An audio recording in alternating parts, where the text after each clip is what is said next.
primer lugar, nos va a acompañar desde Chile el doctor José Manuel Santander. El doctor es médico especialista en medicina de urgencias del adulto de la Universidad de la Frontera de Temurco, Chile. Es médico subespecialista en medicina intensiva de la Universidad Andrés Bello de la Clínica Indisa. Tiene una licenciatura en medicina y cirugía por parte de la Universidad del Valle, CBBA Bolivia. Es miembro del Comité Científico de la Sociedad Chilena de Medicina Crítica y Urgencias. Es presidente del Simposio de Urgencias de Medicina Intensiva y Trauma. Es autor del tema del libro Manejo del Paciente Gran Quemado. Es miembro de la Sociedad Chilena de Medicina Crítica y Urgencias. Es jefe técnico de la UTI y de la Clínica Indicia. Igualmente es director nacional del curso Fundamental Critical Care Support FCCS. Es docente del curso Fundamental de Critical Care Support FCCS. El tema que nos va a presentar el día de hoy el doctor es Enfrentamiento del Trauma en Urgencias. Muchas gracias, doctor Santander.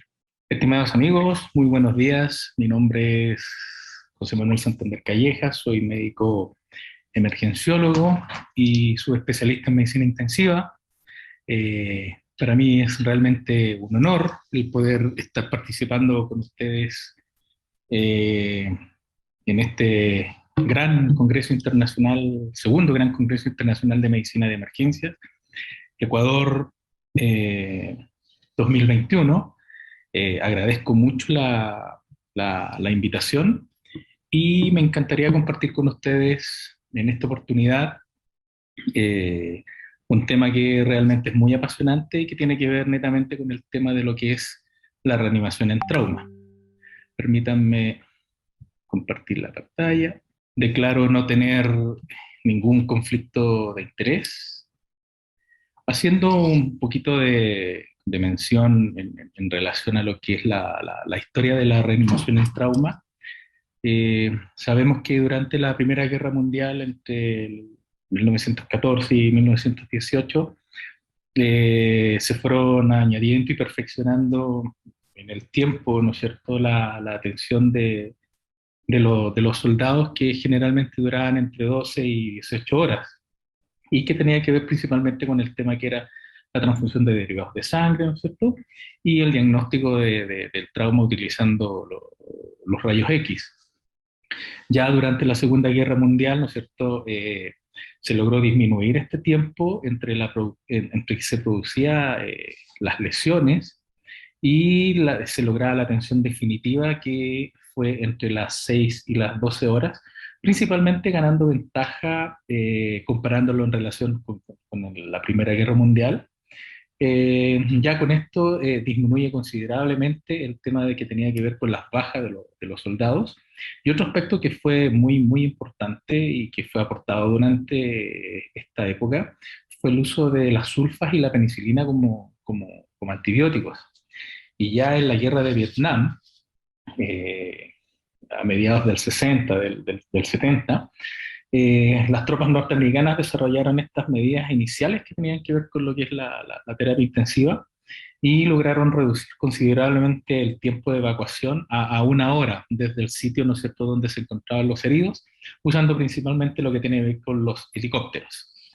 Y ya en la última década, ¿no es cierto?, en el siglo XX y a principios del siglo XXI, ya se ha vuelto cada vez más compleja y se van modificando principalmente todo lo que son los esquemas de atención, ¿ya? El antiguo ABCD, ¿no es cierto?, vía aérea, respiración, circulación, y que se comienzan a sustituir por el MARCH, que tiene que ver con todo lo que es los protocolos de hemorragia masiva, vía aérea, respiración, circulación, ¿no es cierto?, hipotermia, etcétera, etcétera.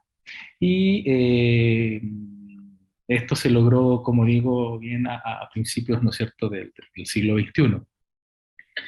En cuanto a lo que es un poco la parte epidemiológica, sabemos que las lesiones traumáticas constituyen un fenómeno que es global y que se encuentra entre las principales causas de muerte y de discapacidad. Sabemos que este problema presenta un aspecto muy, pero muy heterogéneo debido a la diversidad, ¿no es cierto?, y al tipo de gravedad que provocan estas lesiones. Sabemos también que a nivel mundial, según todos los datos que nos aportan la Organización Mundial de la Salud, las causas de muerte por causas externas se sitúan en la octava posición si uno ve el ranking según causas de muerte y corresponden principalmente a lo que son los accidentes de tránsito. Ya en el año 2016, los traumatismos alcanzaban cerca de los 5 millones de fallecimientos, siendo los accidentes de tránsito el 29% del total de estos cuadros.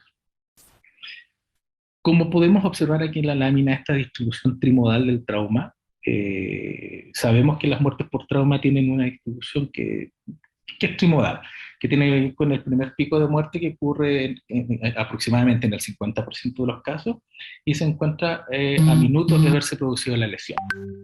Luego tenemos un segundo pico de muerte que representa cerca del 30% y que ocurre dentro de las pocas horas hasta las primeras 24 horas de ocurrido el evento, donde hay un rol fundamental acá del manejo prehospitalario que tienen estos pacientes.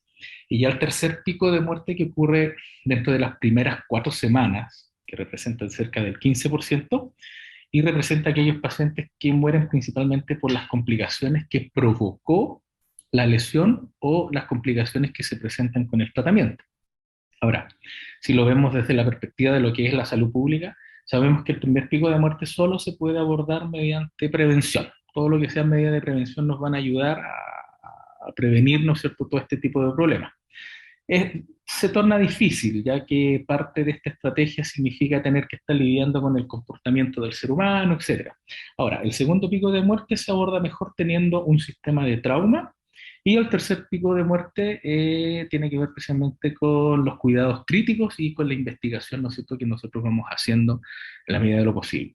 Ahora bien, en cuanto a lo que es esta distribución bimodal, que este es un paper del año 2010 que fue publicado, parece ser que esta distribución que en un principio vimos que era trimodal, ha ido cambiando en los países principalmente más desarrollados, en los cuales existe esta distribución que es más bimodal, ¿ya? Donde observamos, tal cual acá en la lámina, que la contraposición, ¿no es cierto?, de la parte del sistema trimodal versus el bimodal.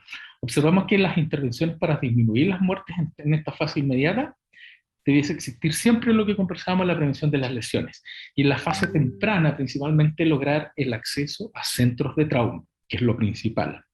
Y en esta fase tardía, principalmente mejorar las intervenciones que van a ser encaminadas al correcto manejo del paciente, principalmente en unidades de cuidados intensivos. Y es aquí donde nace el concepto de la cirugía de control de daños. Entonces, ¿qué es lo que observamos? Que esta distribución ha ido cambiando en la fase inmediata y hoy se muere más gente, ¿ya? Pero en la fase tardía se muere menos gente. Es por eso que en este trabajo lo que se demuestra es que hay una distribución bimodal, ¿no es cierto? En la fase tardía hay menor mortalidad, producto de la mejor tecnología y de la mejoría del cuidado de lo que tiene que ver con los pacientes en las unidades de cuidados intensivos. Cosas importantes a tener presente que en todo traumatismo existen patrones que pueden aumentar las probabilidades de morir posterior a un trauma. ¿Ya? Mucho ojo, ¿no es cierto? Estos patrones son los que debiésemos identificar nosotros en forma oportuna y resolverlos, y son factores que van a poner en riesgo al paciente y que de forma precoz, ¿no es cierto?, y efectiva, debiesen ser solucionados, ¿no es cierto? Y por supuesto todo esto guiado bajo objetivos. Perdón.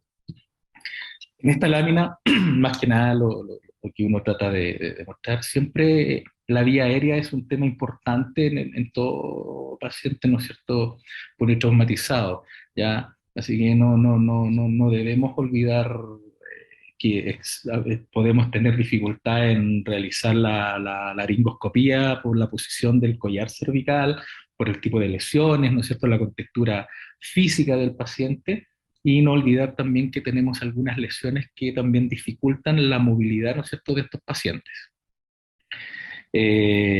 Mucho ojo, ¿ya? Con las lesiones, por favor, que afectan todo lo que tiene que ver con la mecánica ventilatoria, ¿no es cierto? Entonces, lo que afecta a la ventilación generalmente tiende a producir la muerte. Es así como ya en el año, ¿no es cierto?, en la edición 10 de la TLS, se observaban algunas modificaciones en relación a lo que era el tratamiento del neumotórax de tensión, ¿ya? Donde antiguamente la punción se realizaba en el segundo espacio intercostal línea axilar anterior, con una aguja finita, ¿no es cierto? ¿Y qué fue lo que se demostró? Que existía colapso de la aguja y posteriormente esto se cambia a una toracostomía, ¿no es cierto? Quinto espacio intercostal línea axilar anterior en los neumotórax a tensión. Pues bien, eh, nosotros tenemos que tener presente que el manejo del paciente traumatizado tenemos esta hora de oro, ¿ya? Es donde la hora en que el paciente debe recibir la atención hospitalaria dentro de los primeros 60 minutos, ¿ya? Contados a partir desde que se produjo, ¿no es cierto?, este traumatismo. Este es un concepto que fue introducido en los años 70 por el doctor Adam Scowley y se usó por primera vez en la guerra de Vietnam. Eh, Bien, siempre hay que ver el enfoque fisiopatológico, ¿no es cierto?, de las enfermedades, y el politraumatismo no deja de tener este concepto. Sabemos que cuando se produce el traumatismo, ya estas alteraciones se van a producir dentro de los primeros 30 minutos de que se produce la injuria. Ahora, esta lesión suele provocar la salida hacia el espacio extracelular de una serie de sustancias que son estos llamados patrones moleculares que se asocian al daño, que son conocidos como los famosos DAMPs, lo que van a provocar activación, ¿no es cierto?, de monocitos, de neutrófilos, y a su vez también se activa lo que es el complemento. Lo que va a gatillar, por supuesto, la producción de mayor mediadores inflamatorios, principalmente interleuquinas, y de producir necrosis celular, producto de la liberación, ¿no es cierto?, de péptido, de un sinfín de otras sustancias. Aparece un concepto importante que es la teoría del doble hit o del two hit, en la cual la cronología de la respuesta inmune después del traumatismo en esta fase inicial. Sabemos que el sistema inmunitario puede estar sobreactivado, ¿no es cierto?, el famoso SIRS, el síndrome de respuesta inflamatoria sistémica, y que esta reacción va a ser contrarrestada, por supuesto, por una reacción antiinflamatoria que la conocemos como el CARS, el síndrome de respuesta antiinflamatoria compensatoria. Ahora, si ambas circunstancias existen juntas, es lo que nosotros conocemos como el MARS, el síndrome de respuesta antagonista mixta. Ahora, todos estos síndromes pueden conducir eventualmente a una disfunción orgánica múltiple. Así es. Ahora, la importancia de esto siempre va a radicar en que nos permite comprender el porqué de las distintas etapas en la reanimación del politraumatizado y además nos permite anticiparlo hacia las eventuales complicaciones que se pueden ir presentando y puede permitir que se vayan previniendo. Ahora,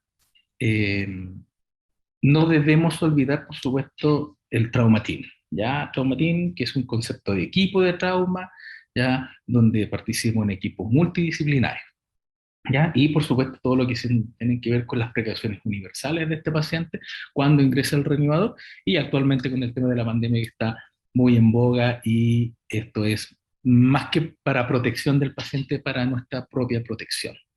Pues bien, en esta lámina, más que nada, la TLS que lo enfoca, ¿no es cierto?, los principales pilares, ¿no es cierto?, a nivel de conciencia, el color de la piel, valorar perfusión, ¿no es cierto?, la presencia de pulso y realizar el control de sangrado, que son principalmente como los grandes puntos a tratar en el paciente con politraumatismo. Ahora bien, entrando de lleno en lo que tiene que ver con la reanimación de control de daños, sabemos que este es un grupo de intervenciones que van destinadas al control de la hemorragia y a tratar de estructurar, por supuesto, una fisiología dentro de lo normal en el paciente que está politraumatizado. Eh, bueno, lamentablemente, como siempre, siempre ocurren el problema, no me corre el video, pero en este video lo que principalmente uno quería mostrar era que la cirugía de control de daño inicialmente se describe en las heridas que son por traumatismos intraabdominales, principalmente causados por bala mediante los packing y el cierre rápido, ¿no es cierto?, posterior y para lograr la estabilización del paciente, ¿ya? Ahora bien, mucho ojo, el choque hemorrágico es una de las principales causas de muerte en el paciente con un politraumatismo, ¿ya? Sabemos que se pone en marcha un círculo vicioso, una serie de mecanismos que van a incluir hipotermia, acidosis, coagulopatía, la forma de la muerte, para ir mitigando estos efectos, y se ha propuesto una estrategia de control de daño que incluye el aporte controlado de líquidos, la hipotensión permisiva, que va a contemplar metas de presión arterial sistólica, para mantener una adecuada perfusión de tejidos, algo que vamos a comentar más adelante. Pero si lo hablábamos, la tarea letal, ¿no es cierto?, la importancia de pesquisarla y de tratarla en forma rápida, es imprescindible en la sala de reanimación, porque si no la logramos detectar, no logramos cortar este triángulo, ¿no es cierto?, va a aumentar considerablemente la mortalidad de estos pacientes y si no logramos detener esto, se vuelve totalmente irreversible muchas veces la condición del paciente y se vuelve al final un círculo vicioso, ¿ya? Eh, Hay que tener presente cuáles son las principales consecuencias de la hipotermia en un paciente con traumatismo y las consecuencias de la acidosis severa en el traumatismo, afectando principalmente la parte cardiovascular, el sangrado, etcétera, etcétera, ¿ya? Eh, Sabemos que la hipotermia severa se asocia con alta mortalidad y el pronóstico depende claramente del grado de hipotermia, ya con un 100% de mortalidad cuando el paciente se encuentra por debajo de los 32,8 grados centígrados. Así que mucho ojo con eso. Sabemos que es común en el paciente con politrauma, especialmente en el paciente con el choque hemorrágico, ya, ¿por qué se produce? Por la exposición física, ¿no es cierto?, del paciente al ambiente, ya sea en la escena del accidente o en la sala de reanimación. Ojo, las intoxicaciones también pueden provocar hipotermia. Existen cambios circulatorios por la administración de fluidos que muchas veces son fríos, así que mucho ojo con el manejo de los pacientes en la sala de reanimación y la gente que realiza prehospitalario. En cuanto a lo que es la coagulopatía, sabemos que es un proceso reconocido, ya que si lo reconocemos en forma temprana, posterior al trauma, ¿no es cierto?, tiene mucho mejor manejo, y generalmente provoca un choque secundario al daño severo de los pacientes. En cuanto a lo que es la coagulopatía del trauma en sí, desde la disminución de la concentración circulante y la disfunción de varios componentes del mecanismo de formación del trombo, se provoca estas alteraciones. Ahora, la incidencia de la coagulopatía depende mucho de la concentración de volumen que nosotros administremos. Así que hay que estar siempre muy, muy, muy atento al, al tratamiento de este tipo de pacientes, ¿ya? Sabemos que hay bibliografía variada, ¿no es cierto?, que habla de que la acidosis va a causar una disfunción de la coagulación, que se demuestra en modelos experimentales con pHs menores o iguales a 7,2, que se incrementa la degradación de fibrinógeno en un paciente con acidosis, y que la corrección de la acidosis por sí sola no siempre va a corregir la coagulopatía asociada, lo que indica que la lesión del tejido causa coagulopatía a través de mecanismos adicionales. Pues bien, ahora, ¿cuándo nosotros debemos iniciar la reanimación de control de daños? Siempre. En todo paciente con un politraumatismo grave, ¿no es cierto?, debemos realizar. En todos los pacientes con mal pronóstico y en los pacientes borderline, ¿no es cierto?, clasificándolos según su índice de Sibrada, ¿ya? Para eso existen una gran cantidad de score, la estabilidad hemodinámica, temperatura, acidosis y el número de transfusiones. En cuanto a lo que son los componentes de la reanimación del control de daño, tenemos la hipotensión permisiva, restricción de la administración de fluido, reanimación hemostática, el recalentamiento de los pacientes, la corrección de la acidosis y el control temprano de la hemorragia. Me detengo aquí un poquito, principalmente en cuanto a lo que es la hipotensión permisiva, que se ha convertido en una de las principales estrategias de manejo del paciente con un politrauma, pero su eficacia en cuanto a lo que es la prevención de la coagulopatía dilucional y la disminución del sangrado, existe evidencia que es limitada para apoyarla en cuándo, cómo, ¿no es cierto?, y dónde debe utilizarse. Sabemos, hay gran parte de lo que es las prácticas de hipotensión permisiva se basan en evidencia observacional, débil, ¿ya? Existen algunos estudios animales, lo que hace necesario que existan pruebas un poco más sólidas, ¿no es cierto? Ensayos aleatorizados, controlados, principalmente en seres humanos, ¿ya? Ahí hay dos referencias bibliográficas principalmente de- de esta hipotensión permisiva, y lo que sí nosotros tenemos que tener presente que son estas seis gemas del poder, principalmente de la reanimación en el paciente, buenas vías venosas, catéter 18, hipotensión permisiva, ahí ya que hasta actualmente se está utilizando, la utilización del ácido tranexámico, la transfusión de sangre completa, muchas veces el aporte de gluconato de calcio y principalmente lo que tiene que ver con el control de la hipotermia. Pues bien, aquí ya en relación a lo que son las guías europeas, las guías del Reino Unido, ¿no es cierto? Donde habla de que ya no se va a buscar objetivos de volúmenes, más bien se realiza una reanimación con límites de presión arterial, la hipotensión permisiva, buscando target de presión arterial sistólica alrededor de los 90 milímetros de mercurio, hasta que se pueda realizar un control adecuado del sangrado en pabellón. Ahora, el buscar mayores valores de presión, ¿qué es lo que han demostrado? Que remueven el trombo formado, provocando mayor sangrado. Ahora, eh, hablan más bien de una reanimación normovolémica. Como toda regla, la excepción en el paciente con un TEC grave, ¿no es cierto?, donde la presión arterial sistólica, ¿no es cierto?, debe ser superior a los 90 milímetros de mercurio, ¿no es cierto?, para lograr lo que es presión de perfusión hacia cerebro, prácticamente con presiones arteriales medias de 90. Así que mucho ojo con eso. En cuanto a lo que son las guías del ATLS versus las guías del Reino Unido, ¿no es cierto? Existe en el ATLS se habla de un volumen inicial de 1 o 2 litros, evaluando respuesta, glóbulos rojos, productos sanguíneos en el shock, principalmente en clase 3, 4, o en aquellos pacientes que son respondedores transitorios o no respondedores al volumen inicial de cristaloides. En cuanto a lo que son las guías europeas, tenemos que tener muy en cuenta el uso temprano de los paquetes globulares, o sea, sangre completa, y recordar que el paciente no solamente pierde glóbulos rojos, sino que además también pierde plaquetas y otros factores de coagulación. Este estudio que ya todos lo conocemos, ¿no es cierto?, que es el estudio publicado en el New England en el año 2018, entre la relación que hay entre el uso de solución salina y cristaloides. Sabemos que este estudio concluyó que entre los adultos que se encontraban críticamente enfermos, el uso de cristaloides balanceados resultó en una mayor tasa de resultados compuestos de muerte por cualquier causa, ya nuevas terapias de reemplazo renal o disfunción renal persistente con un índice de confiabilidad bastante acorde. Eh, Hay que tener dado que este estudio fue llevado a cabo en un centro académico único, la generalidad, ¿no es cierto?, de estos hallazgos podría ser limitada al ser un único centro.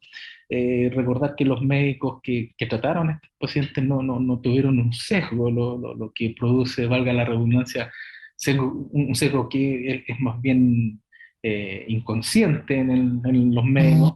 Es importante notar que los pacientes en este estudio recibieron volúmenes de líquidos que eran pequeños, ya cerca de 1000 ml para el grupo que fue evaluado con cristaloides y cerca de 1100 para el grupo que recibió suero fisiológico. Entonces, como se señaló en este estudio, la diferencia en el resultado primario fue más bien prominentemente en el análisis del subgrupo que recibió un mayor volumen de líquido, y el uso de cristaloides que son balanceados podría ser más seguro comparado al salino en la reanimación de pacientes críticamente enfermos que requieren reanimación de líquidos en cantidades masivas. Por eso generalmente uno muchas veces prefiere utilizar la solución de Ringer lactato.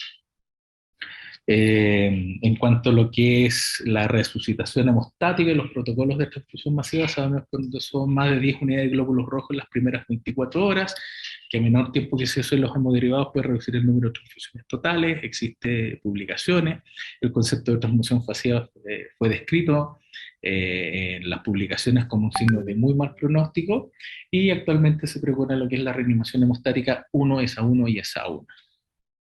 No olvidar que los centros en los cuales existe esta gran herramienta, que es el tromboelastrograma, perdón, que nos ayuda a tener una visión más holística, por decirlo, de la coagulación a través del análisis de las plaquetas, la fuerza que tiene el coágulo, la fibrinolisis, y estos resultados que los podemos obtener en 30 minutos. En cuanto a lo que es el recalentamiento, mientras que la hipotermia está asociada a mal pronóstico, los beneficios de recalentar a los pacientes tampoco están muy bien definidos.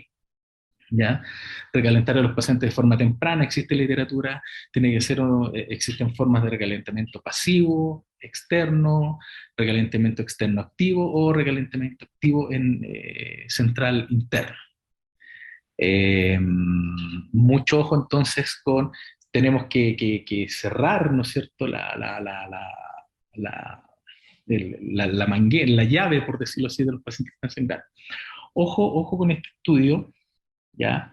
Hay una serie de estudios que han demostrado que si no detenemos tempranamente la hemorragia, por más medidas que podamos realizar nosotros como esfuerzo terapéutico, mayor hipotermia y acidosis, etcétera, etcétera. ¿Ya? Entonces, nuestros resultados muchas veces se tornan en vano. ¿Ya? En este estudio se incluyó el manejo quirúrgico y no quirúrgico, ¿no es cierto? Este es un estudio que se publicó en el año 2010 utilizando, ¿no es cierto?, el ácido tranexámico, ¿ya? Eh, perdón, un lapsus. Sí, efectivamente, perdón, estaba pensando en otra cosa. En el cual se pregona que sí, en forma temprana nosotros debiésemos utilizar el ácido tranexámico como medio en nuestra reanimación en un paciente con politrauma.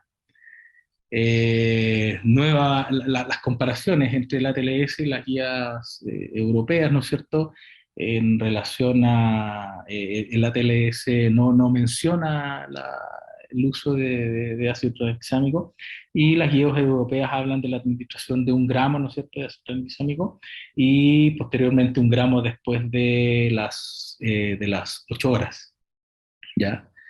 El ATLS en la 9ª edición habla del ácido tranexámico dentro de las 3 primeras horas.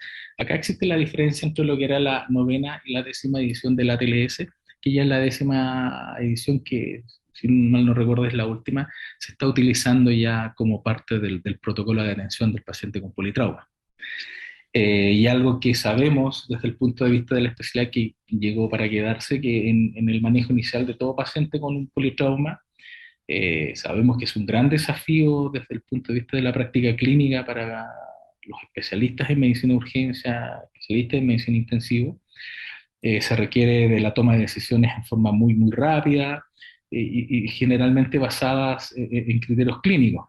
Y es ahí donde la ecografía, el FAST, ha demostrado ser muy útil para la detección del sangrado, ya sea a nivel del tórax, a nivel del abdomen, podemos revisar cómo está el comportamiento del corazón, etcétera, etcétera. ¿Qué más en relación a... Sabemos que es una herramienta muy, muy útil, que no se concibe que ya no exista un ecógrafo, ¿no es cierto?, en la sala de reanimación para ayudar a prevenir las lesiones que ponen en riesgo la vida del paciente, y es así como en el ATLS, en la 9ª edición, existe un área, ¿no es cierto?, donde se puede practicar el uso del protocolo IFAST, que es el prolongado, que es el uso extendido, ¿no es cierto?, en el paciente con trauma. ¿Cuáles son las conclusiones entonces que nosotros podemos obtener del manejo de la reanimación en trauma? Que el manejo rápido y eficiente hace la diferencia, traslado rápido a un hospital de alta complejidad, manejo de la hemorragia, de la hipotermia, la corrección de la acidosis, ojo, el manejo no quirúrgico de la hemorragia, la utilización del ácido tranexámico, reanimación con hemoderivados, la hipotensión permisiva. Mientras no existe evidencia clara y sólida, seguimos utilizando hipotensión permisiva.